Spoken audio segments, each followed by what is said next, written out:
Hei, Talulah Sy'n yma, a heddiw dwi'n siarad hefo newyddiadures ac amlieithydd o Abertawe, Megan Davies.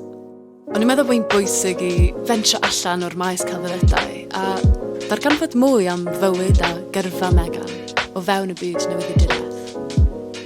Sut nes di gael fewn i newyddiaduraeth a be nath sbarduno dy angedd dros newyddiaduraeth? Fi'n credu, sa'n bod, mae'n anodd adlewyrchu a trio gweld pwynt lle ddechreuodd y cyfan. Fi'n credu oedd ysgrifennu wastad yn rhywbeth o'n i wedi gwneud yn eitha naturiol heb feddwl. Hynny yw, o'n i wedi joio'r pynciau eraill yn yr ysgol, ond o'n i wastad yn ysgrifennu am rhywbeth. A falle nes i ystyried fy ni'n gwneud pethau eraill, ond dyna oedd yn, nid yn hawdd i fi, ond oedd yn teimlo'n naturiol falle, a dyna o'n i'n mwynhau wneud.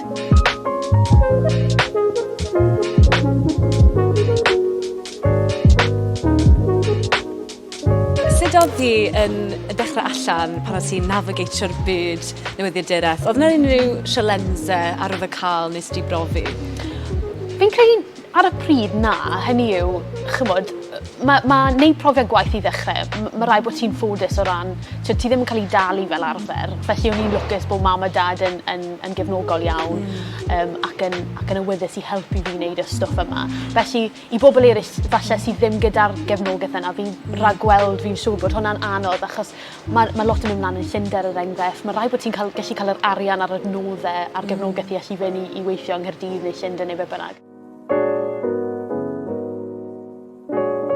Mi wyt ti'n amlieithog, ti'n siarad Cymraeg, Saesneg a Ffrangeg. Lle, sut mae hwnna di effeithio dy berthynas di hefo y byd newyddiaduraeth? A pha fath o gyfleoedd wyt ti wedi cael o ganlyniad yna?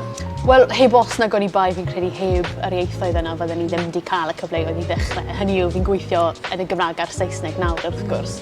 A chymod, falle cymharu sefyllfa fi gyda phobl eraill sydd wedi gwneud yr un cwrs o fi er enghraifft yn y brifysgol. Mae e jyst yn agor ail fyd, ond dyw e o ran gallu gwneud ceisiadau ar gyfer swyddi, ond hefyd, fel ni wedi sôn eisoes, o ran magu a meithrin perthnasau gyda phobl.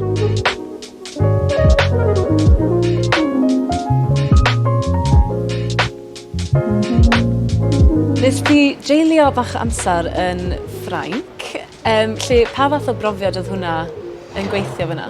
Felly ges i'r cyfle i fynd a oedd rhaid neud penderfyniad ynglyn â beth o'n i'n mynd i wneud na, felly astudio neu gweithio fel assistant anglais, dyna beth o'n nhw'n gweud yn yr ysgol yn dysgu Saesneg i blant Ffrangeg, neu ffindo profiad gwaith, a dyna nes i benderfynu wneud. Felly o'n i'n lwcus iawn i ddechrau, achos o'n i'n nabod rhywun yn Ffrainc, o'n i wedi siarad am nabod pobl, a nes i gwrdd â nhw ar y ngwyliau, a dechrau siarad, o'n i'n gwybod bod fi moyn mynd i weithio yna.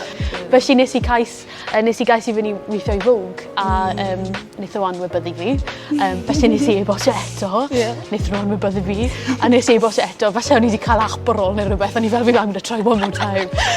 A fe ddeithon nhw nôl a chynnig cyfweliad, a felly fe i weithio gyda nhw fel cyfieithydd. A fi'n lwcus bod fi wedi cael y profiad yna, fi'n derbyn bod pobl eraill ddim wedi. Ond os yw'n dysgu unrhyw beth i ni fel newyddiadurwyr ifanc, just rhaid kind of nago pobl weithiau, mae'n rhaid holi.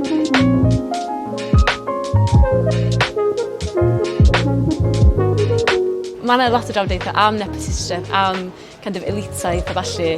Ydy hwnna yn bresennol heddiw? Wyt ti'n teimlo fo? Mae e'n deg i ddweud bod y byd yn newid. Felly, dwi ddim yn iachus i weithio o fewn swyddfa, boed hynny yn y byd newyddiaduraeth, neu os ych chi'n gweithio yn y maes meddygaeth, lle mae pawb yn edrych yr un peth, yn teimlo'r un peth, yn nabod i'w gilydd achos bod nhw wedi cael eu magu da'i gilydd. Dyw hynny ddim yn iachus, achos dyw e ddim yn arwain at newid a pethau sydd yn bositif yn y byd. Felly fi'n rili falch bod pethau'n newid a bod ni yn cael y trafodaethau yma, achos mae'n mynd i arwain at bethau arloesol iawn yn y marn i, a fi'n credu bod hynny'n iachus.